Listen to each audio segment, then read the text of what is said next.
Sí. Muchas gracias a todas y a todos por acompañarnos. Un teatro se constituye de grandes noches de teatro. Teatro es el nombre de un lugar y del acontecimiento, del arte que se practica en él, y esta ha sido una gran noche de teatro para el Teatro de la Abadía. Se la debemos a una artista enorme que es Luz Arcas y a su extraordinario equipo. A Luz la queremos y la admiramos desde hace tiempo. Aquí se presentó Toná y luego, en la temporada pasada, El ciclo de los milagros, un tríptico del que Toná es parte, y además también en la sala José Luis Alonso presentamos un espectáculo dirigido por ella, Todas las Santas. Y ojalá, pues en el futuro de la Abadía nunca faltes. Y sabéis que en estos coloquios, estas conversaciones con los equipos artísticos son una experiencia que cuidamos especialmente porque nos permiten ensanchar, ahondar, elevar nuestra experiencia del espectáculo. En este caso tenemos un interés especial porque pareciera que la danza suele ser más ajena a las conversaciones que se establecen en las academias, ¿no? Y nos importa mucho que pueda haber conversación, palabra, en torno a aquello que precisamente ha elidido la palabra, pero ha encontrado otras formas de expresión. Hoy nos acompañan, además de Luz, que nos hablará probablemente de su equipo, del origen de este trabajo, de cómo en él se producen cruces de muchos vectores, el espiritismo, la figura de una importante artista Dada, como siempre en ella las tradiciones andaluzas, nos contará lo que quiera al respecto. Además nos acompañan dos invitadas muy especiales, Idoia Murga, científica titular del Instituto de Historia del CSIC, especialista en el estudio de las relaciones entre la danza y las artes visuales. Y Raquel López, escritora, investigadora, docente de la UNED, experta en relaciones entre danza y tradiciones esotéricas. Y estamos deseando escucharos. Y ¿quieres quizá, Luz, empezar mencionando pues eso, los artistas que te han acompañado, y damos luego palabra a Idoia y a Raquel? ¿Te parece? Muchas gracias, Juan, por tus palabras siempre, y a Raquel y a Idoia por acompañarme. Es un lujazo tener a estas dos mujeres aquí. Y bueno, habéis visto hoy Morphine. Fue un proceso bastante largo de creación, 2 años y pico hasta encontrar la clave. Estoy acompañada de un equipo excelente, que son Jorge Colomer en la iluminación, que es compañero de viaje desde los inicios, Xavier Erquicia con el sonido, que fue fundamental también, que dio una clave, dio el tono de la obra, Blas López, que es el diseñador de vestuario, que también su aportación fue definitiva, Natividad Martín, que ha estado acompañando, estando cerca, y todas sus aportaciones también han sido fundamentales, Pedro G. Romero, que ha estado conversando conmigo desde el principio en toda la parte de las referencias, las conversaciones, influencias, no sé, ha sido una conversación muy larga de estos años, y con diferentes etapas. Se han presentado pequeñas performances, pequeños fragmentos de la obra en diferentes espacios, y luego pues mi equipo de producción, que es impecable, Alex Fulques, Fernando Jariego y Alberto Núñez, y puedo seguir por esta fotografía, Virginia Rota, María Peinado en el diseño gráfico, o sea, y Catalina en la distribución, o sea, aunque está aquí sola, tengo detrás a mucha gente trabajando conmigo. Y bueno, le doy la palabra. Bueno, buenas noches. Muchas gracias por invitarnos a este coloquio, es un honor. Luz, enhorabuena por este trabajo. Raquel y yo llevamos días preparando, hablando, contigo leyendo, y ayer pudimos ver el estreno y hoy otra vez disfrutar de la pieza, y comentábamos las dos que estábamos todavía conmovidas y en ese estadio un poco tratando de aterrizar por todas esas evocaciones, esas referencias que han resonado en cosas que, bueno, pues que hemos trabajado, que hemos pensado, muchas de ellas juntas, ¿no? Bueno, habíamos pensado este coloquio tratando de lanzar quizá algunos ejes o algunas ideas en esa constelación de referencias que seguro que no nos da tiempo a abordar en el tiempo que tenemos hoy, pero que esperamos que podamos tratar contigo en futuras conversaciones. Y quizá para comenzar y por aterrizar, como digo, ¿no?, estas sensaciones, habíamos pensado precisamente partir de ese marco, de esa definición de la ventana a través de la cual nos asomamos a esto que ha sucedido en este escenario con tu pieza de Morfín. Morfina, Nana, Canciones para dormir, y esta figura fundamental de las vanguardias, ¿no?, que es Emmy Hennings, nacida en Alemania en 1885 y muerta en Suiza en 1948, conocida por fundar junto a Hugo Ball ese cabaret Voltaire tan fundamental, a pesar de haber estado vigente apenas unos meses, y en esa expansión del Dada a partir de lo que sucede en ese lugar, ¿no? Si te parece, para abrir la conversación habíamos pensado traer precisamente la voz de Hennings aquí a través del poema de Morfina que escribió y que se recoge en ese poemario, que son las estrofas del éter, junto a la novela Cárcel, en esta traducción de Fernando González Viñas, porque reúne, creemos, varias de las claves que nos gustaría ir tocando en esta conversación. Morfina. Esperamos una última aventura. ¿Qué nos preocupan los rayos del sol? Se desmoronan los días apilados, noches intranquilas, el rezo junto a la candela. Ya no leemos el diario, solo a veces sonreímos en silencio sobre los cojines, porque todo lo sabemos, y desgarrados volamos entre escalofríos de aquí para allá. Quiera la gente darse prisa, aún cae turbia la lluvia hoy, mientras nosotros atravesamos volubles la vida y dormimos confusos hacia el más allá. Luz y noche, nanas y sueños, drogas y escalofríos, rezo junto a la vela, dormir y morir. ¿Por qué Emmy Hennings?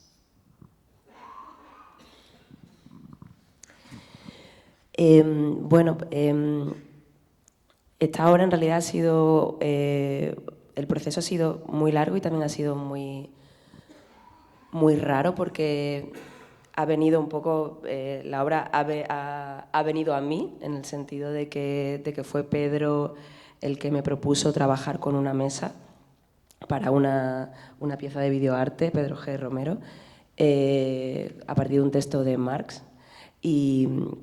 Y entonces escogí una mesa familiar con una historia de un tío bisabuelo mío que hacía espiritismo, y empezamos a trabajar un poco en esa idea, ¿no?, del espiritismo. Y entonces me propuso él trabajar en una presentación que se hizo de la pieza en la exposición de Idi Huberman con Inés Bacán,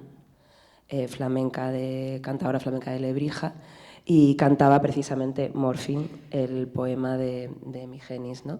Entonces lo cantaba por seguidillas. Entonces ahí apareció el poema, ¿no? Y se quedó ahí, al principio como solamente un acompañamiento musical, y en determinado momento empecé a investigarla, un poco, no sé por qué. Y entonces leí los poemas y me interesaron, leí Cárcel y me interesó mucho, pero cuando llegué al Estigma, que para mí es su mejor novela, lo que más me ha llegado, entendí la pieza que estaba haciendo, ¿no? Entendí lo que estaba en juego, ¿no?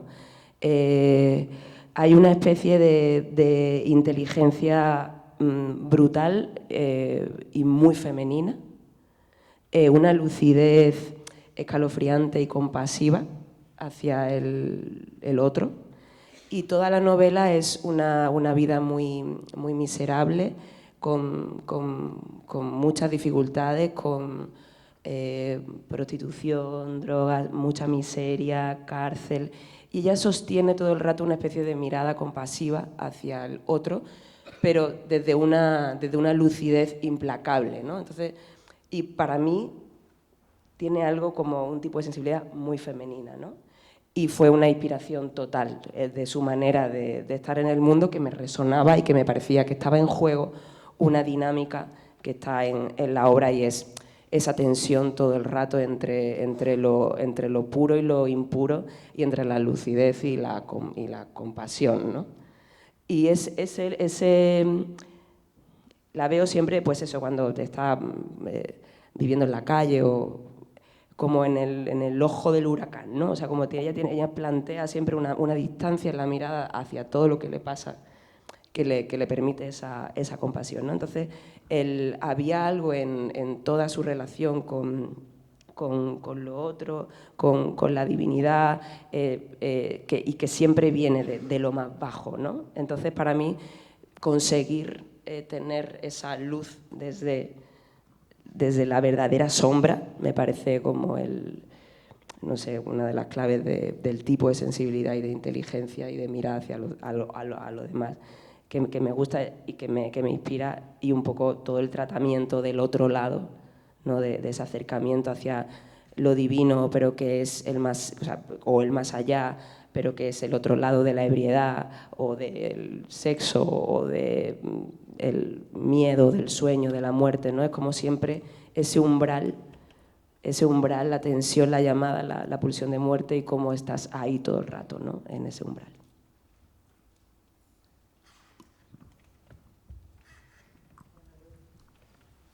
Aprovecho para darte la enhorabuena también yo, y bueno, para agradecer. Acabas de comentar dos cosas que me parece que hilan muy bien con la cuestión que quería sacar ahora mismo yo, que tiene que ver con esa idea del ojo del huracán, y con algunas cuestiones que tienen que ver también como con la vulnerabilidad, ¿no? Y es que Idoia hablaba antes de que llevábamos 2 días hablando, bueno, más de 2 días, pero 2 días hablando desde que te vimos ayer, y a mí la cuestión que más me rebotaba todo el rato era la idea del riesgo. O sea, siempre hay un riesgo cuando se expone o se presenta algo, una obra en público, pero en tu caso hay un riesgo radical en la puesta en escena, ¿no? Yo no paraba de pensar en la posibilidad de quemarte, en el trabajo con la mesa, en el trabajo con el espejo. Hay una tensión enorme que también me recordaba algunos rituales en los que siempre hay esa exposición al dolor, a la herida, a la muerte, incluso un salto de fe casi en el que se juega todo. Y pensaba y lo hilaba con esta idea de la herida que está muy presente en tu obra y de la que hablas también en tu libro. Y me parecía interesante, no sé, preguntarte si hay un salto cualitativo con la idea de la herida que llevas explorando hasta ahora, o simplemente es otra manifestación más de esto.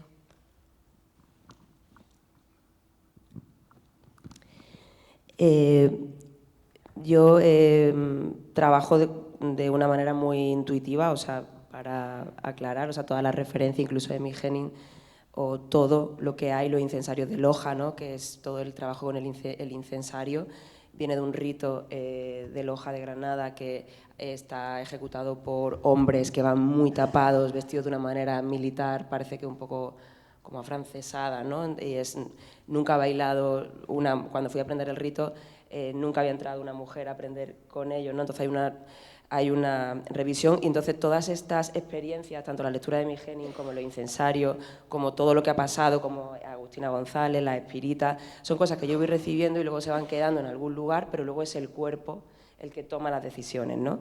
Y no hay una transposición, o sea, como que no hay una consecuencia de me leo un libro y lo bailo, sino que todo va de alguna manera sembrando en el cuerpo, y en un momento pues se pone en el cuerpo y aparecen unas cosas y no otras, y unos referentes dejan huella y otros no, ¿no? Yo lo de la herida realmente nunca lo pienso, ¿sabes? O sea, como no es algo con lo que yo trabajo. O sea, entiendo que se vea, pero nunca está exactamente como referencia. Es cierto que pues, Amy Hennings es una vida herida, el incensario con un fuego es un elemento peligroso.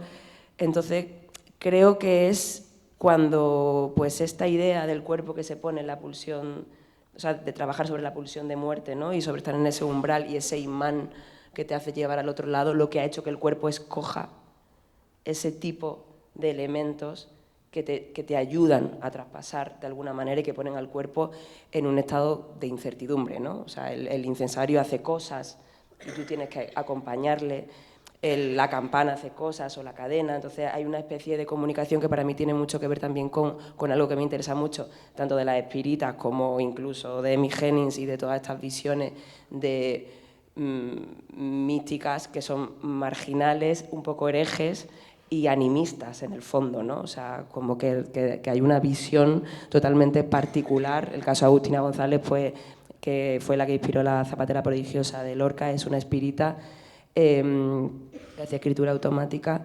y anarquista. Entonces, como es una visión de eso, de la trascendencia muy personal, doméstica y muy animista, un poco hereje, ¿no? Entonces, es siempre en los márgenes, es siempre a escondidas, es siempre en el peligro, ¿no? Es siempre algo que no se puede hacer o algo así, o una mirada personal que pone en cuestión todos los resúmenes que se hacen oficialmente, ¿no? Entonces, como es un hacer temblar lo establecido, ¿no? O sea, que eso es un temblor.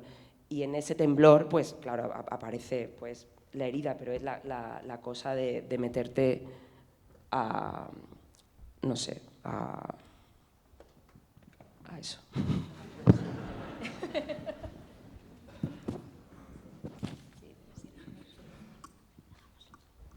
Hablabas, Luz, de eso que queda en el cuerpo.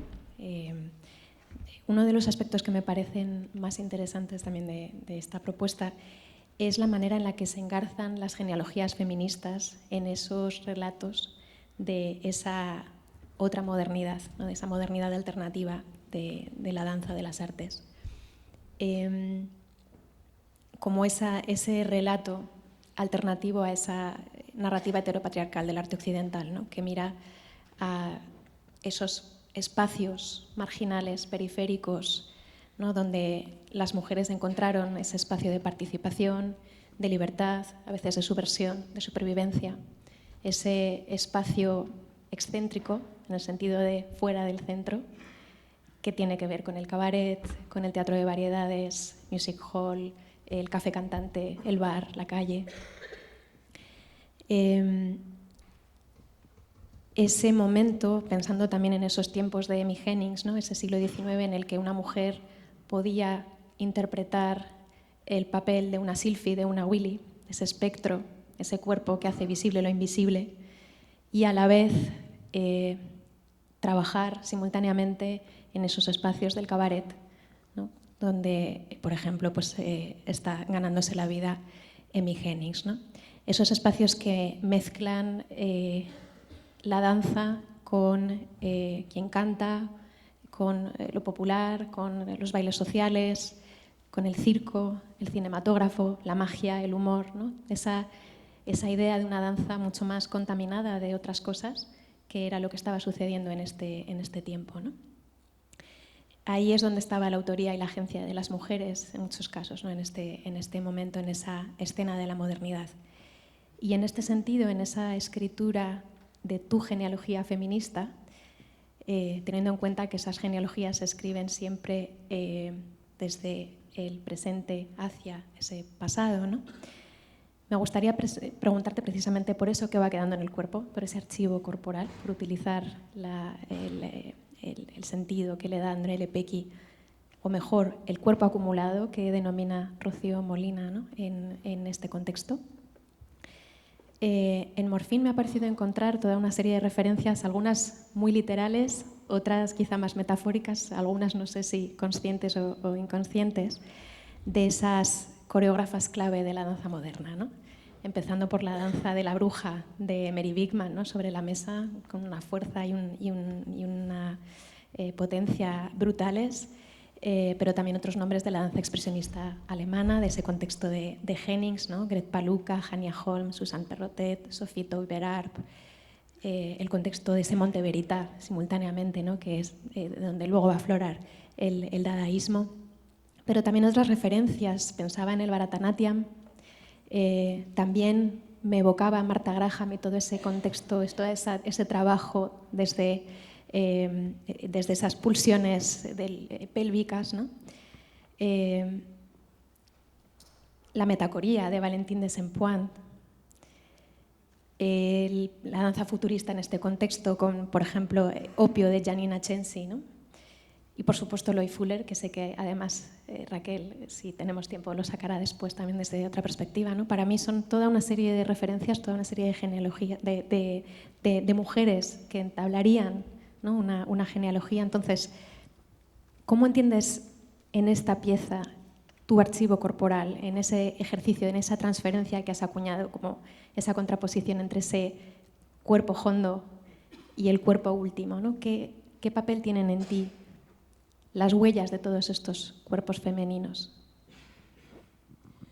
Bueno, pues para la pieza que presentamos, el año pasado hicimos aquí el ciclo de los milagros, que fue todo un trabajo de años en torno a un concepto que llamó el cuerpo hondo, que bueno, es un trabajo que se inspira mucho que piensa el cuerpo como si estuviese toda la memoria, ¿no? Tanto personal, local, territorial, familiar, en las vísceras, en los huesos, como si fuesen capas tectónicas, ¿no? Entonces la danza la trabajé en ese ciclo casi como un ejercicio de exhumación, de desenterrar, ¿no? Me gusta mucho pensar, y trabajo mucho con eso, que el gesto tiene etimología, como las palabras, ¿no? Y cuando se hace un gesto, en realidad se ha hecho, ¿no? Cuánta gente ha hecho ese gesto, de dónde viene, cuál es su familia, la familia del gesto, ¿no? Y me interesa mucho, o sea, pienso mucho más la danza desde esa etimología más que desde el alfabeto convencional de la danza, ¿no? Que me parece pues más endogámico, ¿no? O que se refiere a un tipo de etimología que se refiere solo a la historia de la danza, y a mí me interesa mucho abrir. Siempre digo como poner el pasado del gesto más lejos, ¿no? Que me parece que es lo que hicieron la danza moderna, ¿no? Cambiaron el pasado de sitio, ¿no? No pusieron el origen de la danza en el ballet o las danzas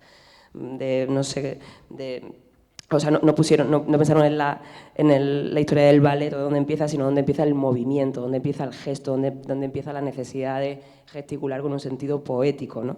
Entonces, en ese sentido, la danza que busco tiene una etimología distinta, ¿no? Porque contiene pues la historia del gesto cotidiano, pero del gesto mágico, de muchos tipos de gestos, ¿no? Y en ese cuerpo hondo era, después de un momento de pues eso, mucha desidentificación con la danza contemporánea, precisamente por no encajar en esos, bueno, pues la danza que me tocó a mí aprender cuando llegué a Madrid, que era más conceptual, más fría, más aséptica, apolínea, ¿no? Y yo sentía que tenía otra sensibilidad, y me ayudó mucho pues viajar, y de hecho estudié danzas indias, o sea, que están aquí, ¿no? Y también pues viajé por Latinoamérica y empecé a cultivar otro tipo de sensibilidad por esa desubicación, y cuando volví un poco a mi tierra, ¿no? Andalucía, me encontré que yo podía trabajar con todo eso de una manera experimental, ¿no? Y entonces aparecieron todo ese ciclo de los milagros que trabaja en el cuerpo hondo, que es buscar en tu territorio esa etimología, ¿no? De dónde vienen tus gestos, ¿no? Tanto personal como familiar, como históricamente, y pensar que tú estás hecha muchas veces de cosas que no has vivido y que tienen, ¿no? Y que ese gesto lo contiene, ¿no? Y entonces cuando acabé Mariana, que para mí cierra ese ciclo, abrí un nuevo concepto también un poco por casualidad, por eso digo que la pieza me vino, porque un amigo me habló de Agustina González, Rafael Sánchez Paniagua, y empecé a investigar, y ella hablaba de la teoría de los 7 cuerpos, en la que se inspira en Madame Blavatsky, del cuerpo, el cuerpo primero al 7º cuerpo, y le llama cuerpo último, ¿no? Y a mí se me quedó. Y el cuerpo primero sería pues el apegado al instinto, a la materia, que sería un poco, en mi esquema, mi cuerpo hondo, ¿no? Y entonces empecé a trabajar en ese último cuerpo, en el 7º, ¿no? en el cuerpo último, y un poco a fantasear cómo se bailaría ese cuerpo último, ¿no? Que es una desencarnación. O sea, cómo un cuerpo puede no ser un cuerpo, ¿no? Cómo puede desapegarse de la materia, si puede haber una danza, pero, claro, profundamente física, porque no me interesa la danza conceptual, ¿no? Le tiene que pasar al cuerpo, a la carne, tiene que estar hecho de la materia, de la danza, ¿no? Y entonces, pues, cambió un poco la sensibilidad. Si antes venía de dentro a afuera, empecé a trabajar en un tipo de captación, ¿no? De captación de referencia. Si antes pensaba en que toda esa memoria, incluso que no había vivido, como pasados remotos, podían generar movimiento, ahora es un poco lo extranjero, ¿no? O sea, lo que no tiene territorio, lo que ha aparecido en tu vida, pues la danza de la bruja de Mary Bigman, ¿no? que me marcó y se me quedó en el cuerpo, o el trabajo que hice con las danzas indias, o un montón de cuerpos, o Amy Hennings tiene, por ejemplo, en el libro El estigma, una parte que habla de un pedestal y que dice que le dice a San Luis que qué suerte tiene, que él no tiene pies y no va errante, ¿no? Y que ella va errante y que tiene llagas. Entonces, los pedestales, ¿no? O sea, como al final es como el pedestal sin santo. O sea, como todas esas lecturas que he ido haciendo, ¿no? Por ejemplo, los ojos de Josefa Tolrá, ¿no? Toda la parte también de las pintoras místicas más geométricas, o Remedios Varo, en toda la parte de la mesa, ¿no? Y los contextos domésticos, es ir nutriéndote de lo que no conoces y ponerlo, por eso digo lo del ojo del huracán, ponerlo en movimiento a tu alrededor y trabajar una especie de vacío que se deja atravesar por eso, ¿no? Y se deja atravesar por eso, y entonces aparecen las cosas que se tienen que quedar, ¿no? Y ha sido un ejercicio de ir, por ejemplo, también me interesó mucho Eva Carrier, porque dentro del espiritismo hay una cosa muy interesante que también es la trampa.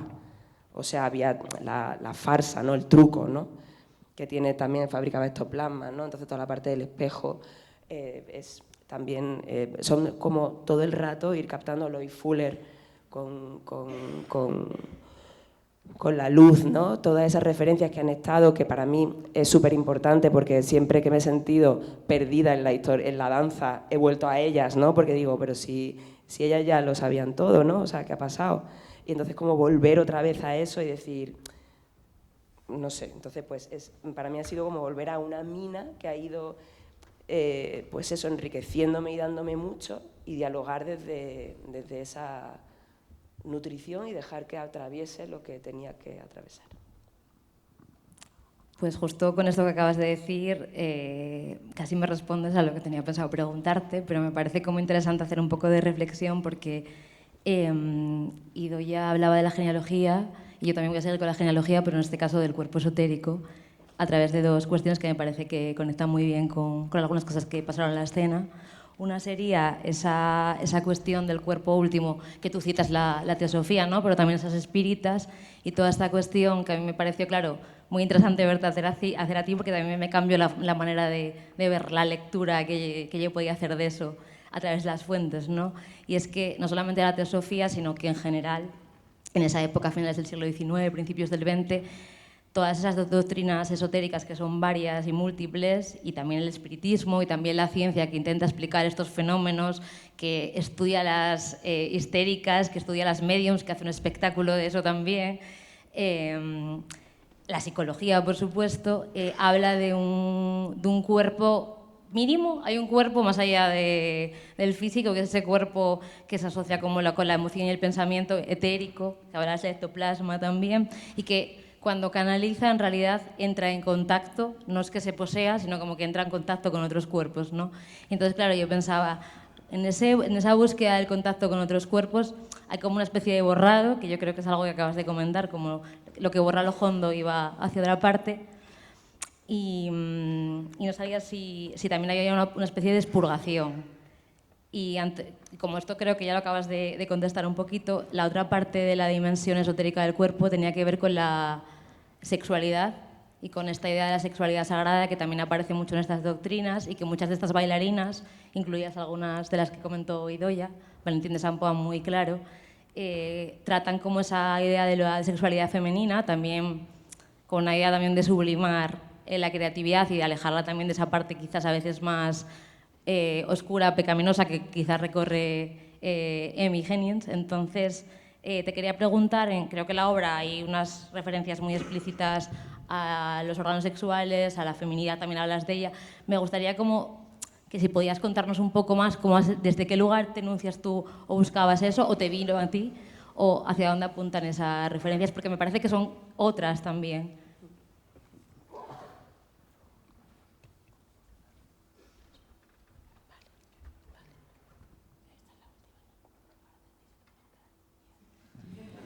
Se oye todo, ¿no?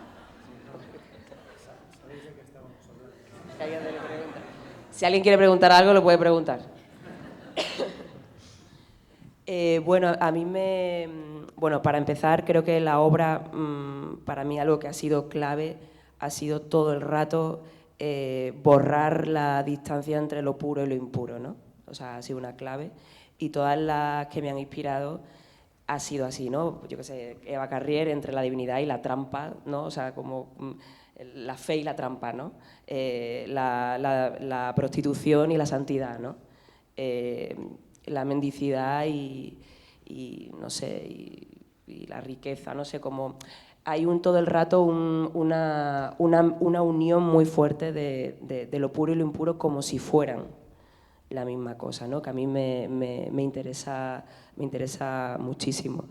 Y ahí, claro, en todo eso que tiene que ver también con lo que decíamos, ¿no? Que son prácticas siempre escondidas, puertas cerradas, domésticas, señaladas, que ponen en cuestión un poco la manera oficial de hacer las cosas, pues para mí, o sea, la cintura pélvica, la pelvis, tiene un lugar fundamental que siempre ha sido, que para mí es un motor coreográfico, un motor creativo y que trabajo mucho incluso en mis talleres de manera metodológica porque me parece que es una especie de fuego creativo, ¿no? que conecta, que saca afuera y que también ha sido muy aplastado por la danza clásica, ¿no? Ya no, pero la danza académica fija en la geometría del cuerpo, ¿no? Las líneas y no permite ese movimiento de la pelvis, ¿no? Y para mí toda la cintura pélvica es, o sea, como metodológicamente yo me empiezo a trabajar siempre, tanto yo como con mis bailarinas, como en mis talleres, en el momento en el que la respiración activa la cintura pélvica y ahí empieza la danza, ¿no? O sea, empieza siempre ahí. Entonces, claro, en todas esas referencias que han estado alrededor mía todo el rato, ¿no? Como ofreciéndose de alguna manera, pues claro, toda la parte femenina de lo que no se ve, todo el deseo femenino, pero también todo el cuerpo como objeto, ¿no? También está, o el no sé, me parecía todo también, por ejemplo, el contraste entre la frialdad y la dureza del incensario, la cadena o la campana y la carne, ¿no? O sea, para mí había todo el rato una especie de dureza del mundo, ¿no? O sea, y luego cómo la carne sobrevive ahí, ¿no? Que me parece que es dancísticamente lo que les pasa a ellas, ¿no? Como que hay una gran dureza, una gran violencia y hay un pequeño espacio donde empieza el movimiento, ¿no? Sí. Los comentarios y las preguntas de Idoia y de Raquel están ayudando a que esta conversación sea tan rica y muchos lo agradecemos, pero no quisiéramos, aunque luego os devolvamos la palabra, no quisiéramos irnos sin escucharos, porque quizá escuchar a quien quiera aprovechar esta ocasión para hacer alguna pregunta, algún comentario, ¿no? Y quizá alguien quiera decir algo y y es un buen momento para hacerlo. Sí, allí hay una pregunta.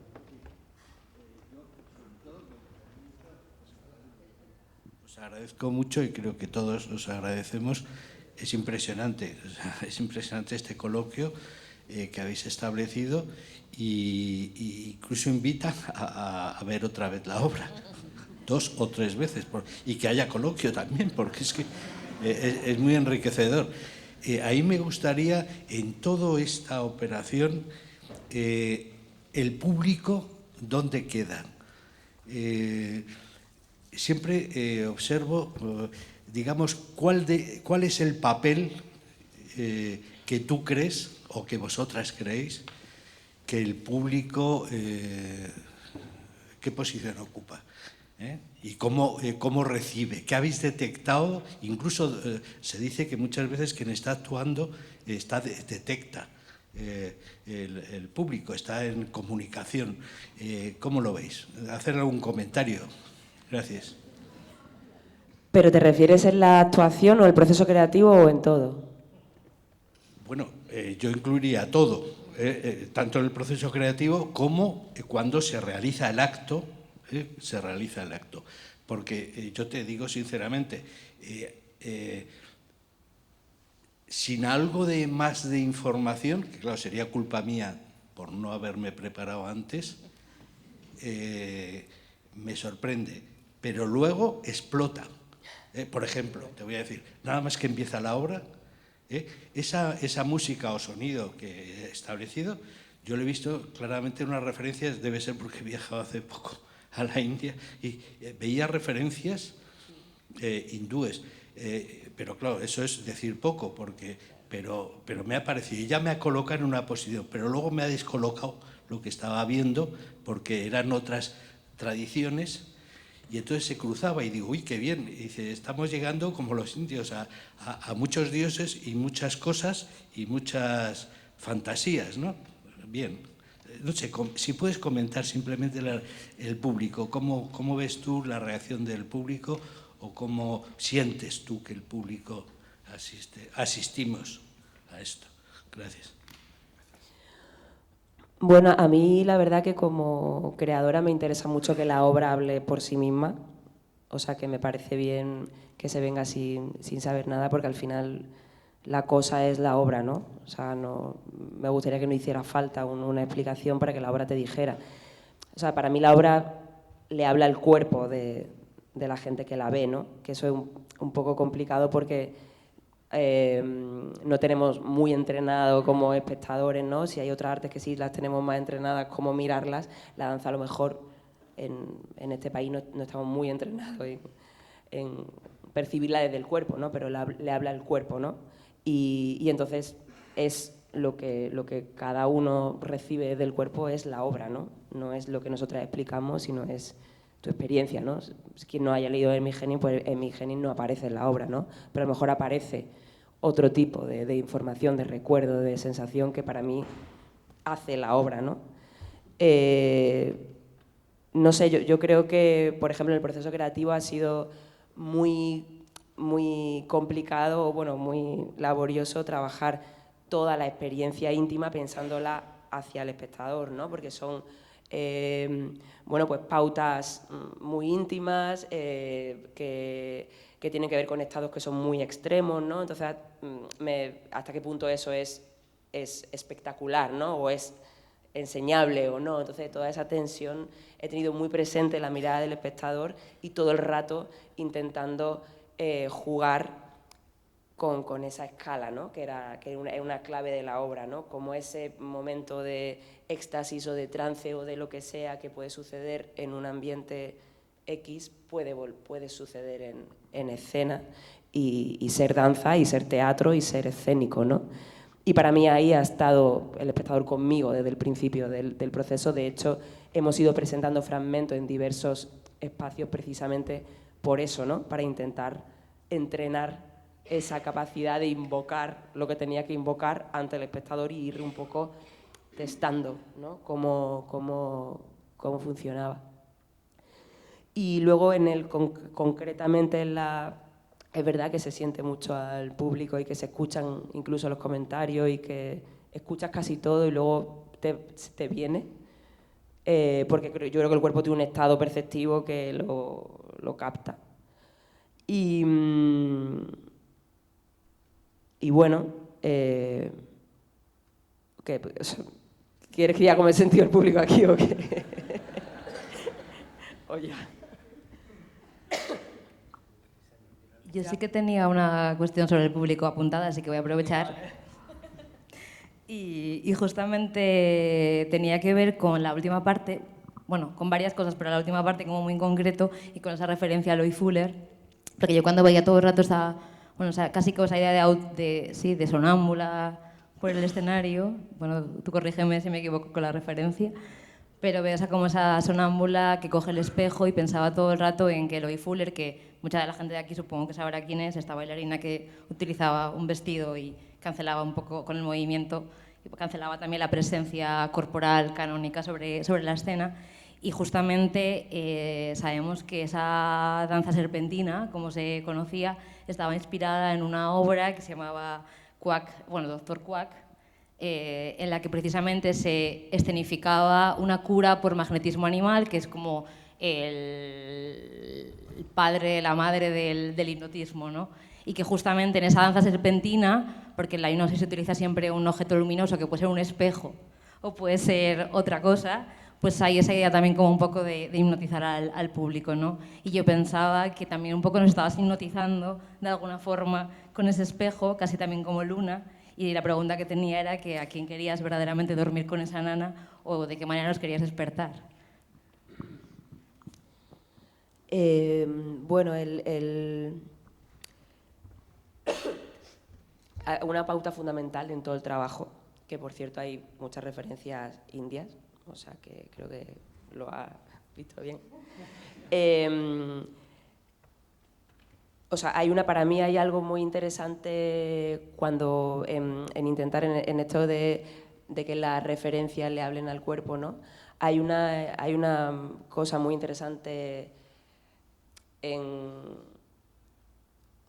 como pauta que ha ido guiando toda la obra, que tiene que ver con ese paso al umbral, que es un balanceo, pero que la nana es un balanceo, que la hipnosis es un balanceo, que la morfina en el fondo es como balancear, ¿no? Para incluso los afectos, no sé, como el balanceo, ¿no? Para pasar al sueño, para pasar a la muerte, el adormecer, para transitar, ¿no? O sea, esa hipnosis o ese, no sé, que ha sido fundamental en toda la pieza y que me impresiona porque tiene que ver en el fondo con un tipo de ternura, ¿no? O sea, con un tipo de bálsamo, como algo que tranquiliza, ¿no? Para pasar al otro lado. Y luego, pues, bueno, el texto de Lorca sobre las nanas terroríficas de España, ¿no? Y todo lo terrorífico que en el fondo es pasar al otro lado, ¿no? Y todo lo que se pretende que deje de serlo, ¿no? Desde el niño que se va a dormir y no se quiere ir a dormir porque le da miedo, desde todo, ¿no? Y bueno, el cuerpo, mi propio cuerpo, ¿no? Ha servido todo ese balanceo para preparar a mi propio cuerpo para poder atreverse, ¿no? Atreverse a dar el paso de llegar como a estados físicos que son duros para el cuerpo, ¿no? Y cómo lo preparas para poder entrar. Y luego, pues, evidentemente también pues, al espectador, ¿no? Que intentas, de alguna manera, que te acompañe, pero también acompañarlo, ¿no? A esa entrada, ¿no? en el bujero, como le decía Inés Bacán, que es clave, ¿no? Cómo entrar en las profundidades, en lo hondo, tanto el que recibe la pieza como a una misma, ¿no? para entrar.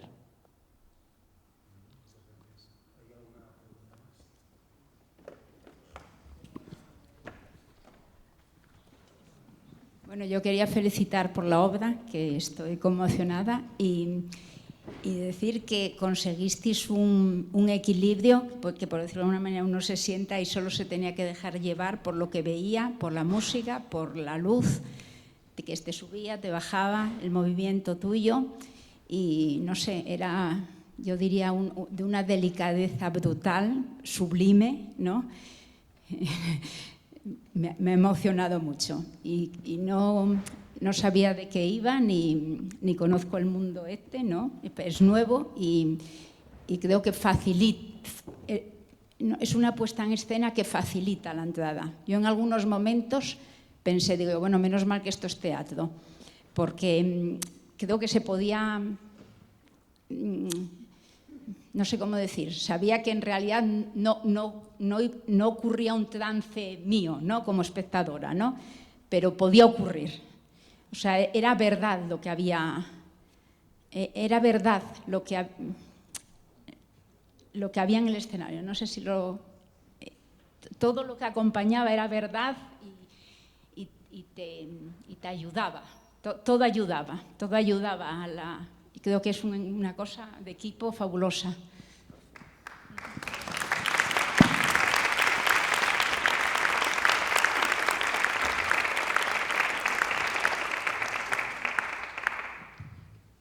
Pues me gusta mucho que lo digas, la verdad, pues eso es un poco la morfina, ¿no?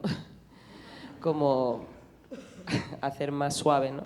Lo que no lo es. Y por otro lado, al escucharte pensaba que uno podía imaginar que este espectáculo ha sido concebido para Teatro de la Abadía, pero también puede imaginar que Teatro de la Abadía ha sido concebido para este espectáculo, ¿no? Gracias. De hecho, tenía simplemente, por hilar con este último comentario, en la novela del estigma de Mi Hennings, una de las frases con las que abre una de las evocaciones dice: soñé que estaba en un escenario que era un convento. O sea, es esa casi la profecía de Hennings que has cumplido, Luz, y de hecho traía un poco la pregunta de qué supone para ti traer esta pieza, este espacio liminal, ¿no? Que está en una capilla desacralizada, pero que a la vez es la habitación de un hogar, pero que a la vez es el cabaret periférico, pero que a la vez es el teatro burgués. ¿Qué umbral buscabas? ¿Qué ha sucedido cuando has traído esto aquí? Pues en realidad como todo en la pieza fue casualidad, en el sentido de que cuando terminamos el ciclo de los milagros pues queríamos volver a trabajar juntos aquí y se surgió la oportunidad y dijimos, vamos, ¿no? Eso es como lo práctico, como fue, ¿no? Que fue muy, no sé, un poco... pero luego la verdad es que, bueno, para mí cuando he presentado aquí un trabajo siempre ha sido muy especial, ¿no? O sea, por el sitio, evidentemente, y también pues como siempre nos habéis tratado, que ha sido, no sé, con muchísimo cariño. Y bueno, y cuando después de presentar aquí el ciclo de los milagros, ¿no? Con todo ese cuerpo hondo, volver con el cuerpo último, ¿no? A pisar el mismo suelo en la otra dirección, ¿no? O sea, como que cerramos aquí ese ciclo que exhumaba, ¿no? de dentro, y ahora para bailar lo otro, ¿no? Toda esa periferia, todo eso que se capta. Y bueno, ya cuando supimos que íbamos a estrenar aquí, que para mí fue también no puedes evitar pensar, ¿no? En el espacio, fue clave, ¿no? para pensar la obra, y lo hemos tenido siempre un poco en el horizonte, ¿no? En la acústica, o Jorge Colomer, que se conoce muy bien técnicamente el espacio, ¿no? Y bueno, siempre, no sé, a mí me parece siempre que todos los teatros que no son un teatro, en el fondo, ¿no? Ofrecen pues eso precisamente, ¿no? Un lugar que tiene una incomodidad, ¿no? Una serie de trampas, y a la vez que tiene, pues, no sé, todo lo demás, ¿no? Toda la magia, toda la particularidad y todo eso. Sí, podríamos pasar horas hablando con Luz, con todos los fantasmas que ha convocado, cada uno de los cuales tiene mucho que decir, y por supuesto con Idoia y con Raquel. Os propongo que sigáis el trabajo de Idoia y de Raquel, que son académicas que atienden a esto, que parece siempre tan inasible como es ese cuerpo elocuente. Ha sido una tarde magnífica, la conversación ha sido muy rica y ha coronado un espectáculo hipnótico. Y os agradezco mucho a todas y a todos que hayáis estado con esta atención, con esta escucha, con este respeto, y recordad que la Abadía siempre os está esperando. Muchas gracias.